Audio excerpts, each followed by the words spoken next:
Assalamualaikum warahmatullahi wabarakatuh. Alhamdulillah di video kali ini saya sehat walafiat. Semoga selalu tercurahkan kepada junjungan kita Nabi Muhammad SAW.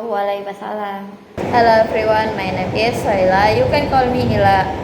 I am a student for Katyana High School, 36 Jakarta. I am 11th grade in majoring Fish Agribusiness. I am currently Balai Riset Budidaya Ikan Hias Depok. I was placed in Lokavip. Teman-teman, yuk ikut saya. Saya akan menjelaskan mengenai Balai Riset Budidaya Ikan Hias. Ini adalah Balai Riset Budidaya Ikan Hias cabang Depok. Riset Budidaya Ikan Hias berdiri sejak tahun 1957 dengan nama awal Lembaga Penelitian Perikanan Darat. Seiring perkembangan waktu, namanya beberapa kali berubah hingga pada tahun 2009 resmi menjadi Balai Riset Budidaya Ikan Hias, Air Tawar, Air Payau, dan Air Laut, dengan visi menjadi lembaga yang handal di bidang perikanan budidaya ikan hias. Balai ini menjalankan misi menghasilkan ilmu pengetahuan dan teknologi yang bermanfaat bagi kesejahteraan masyarakat. Karena masih pagi, sebaiknya saya olahraga terlebih dahulu untuk mempersiapkan tubuh sebelum melakukan kegiatan PKL.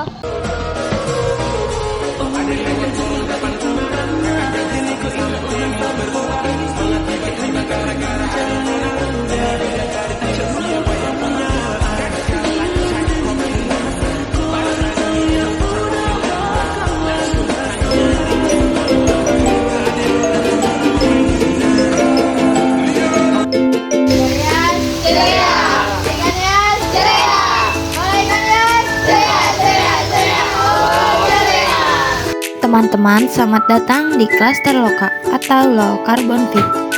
Di sini kami memanfaatkan maggot atau larva black shoulder fly sebagai solusi pengolahan sampah organik yang ramah lingkungan. Sampah organik seperti sisa makanan dan buah langsung dimasukkan ke dalam wadah budidaya tanpa dicacah terlebih dahulu. Maggot akan menguraikan dengan cepat dan efisien. Hasilnya, maggot dapat dimanfaatkan sebagai pakan bernutrisi tinggi untuk ikan dan unggas. Sedangkan sisa makanan mengurangnya menjadi pupuk organik. Dengan cara ini, kita membantu mengurangi sampah dan menjaga lingkungan tetap lestari. Pertama, ambil maggot sebanyak 2 kilo lalu timbang. Setelah itu, siapkan tepung tapioka sebanyak 350 gram, dedak 2,5 kilo, dan minyak maggot 100 gram. Semua bahan kemudian dibawa ke tempat pengolahan dan dicampurkan hingga merata. Selanjutnya, nyalakan mesin pelet, lalu masukkan adonan ke dalam mesin tersebut hingga terbentuk pelet maggot. Pelet yang sudah jadi kemudian dikeringkan di bawah sinar matahari selama 1 hari hingga benar-benar kering. Setelah kering, pelet dimasukkan ke dalam plastik untuk ditimbang. Hasil penimbangan menunjukkan berat sebesar 6,460 kg. Pelet maggot ini dapat digunakan sebagai pakan ikan yang bernutrisi tinggi.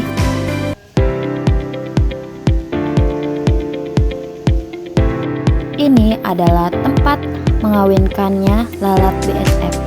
Pertama, memanen telur yang telah dihasilkan oleh lalat BSF. Telur yang sudah dipanen kemudian ditimbang sebanyak 6,66 gram. Setelah itu diambil dedak sebanyak 2 mangkuk, masukkan ke dalam tray kecil, lalu tambahkan air sebanyak 2 kali hingga cukup basah. Kemudian aduk sampai merata.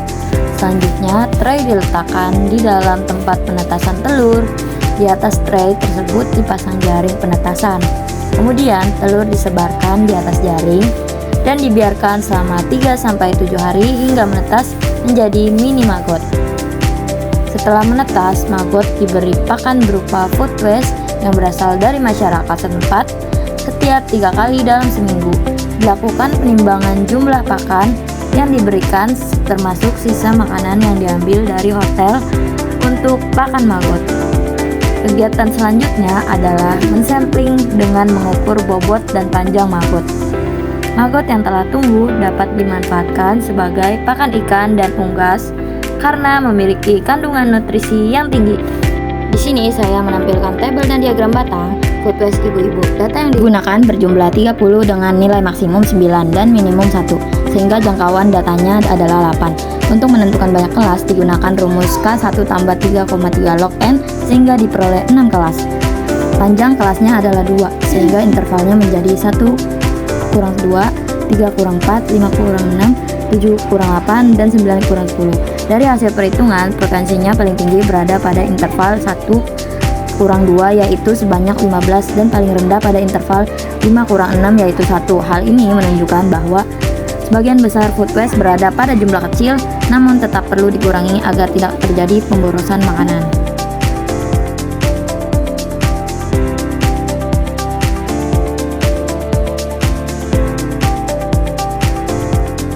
Kegiatan di Balai Riset Budidaya Ikan Hias harus dilakukan sesuai SOP, yaitu datang tepat waktu, menggunakan pakaian kerja yang rapi, menjaga kebersihan, mengikuti arahan pembimbing, serta membersihkan area kerja setelah selesai. Semua kegiatan dilakukan dengan disiplin dan penuh tanggung jawab.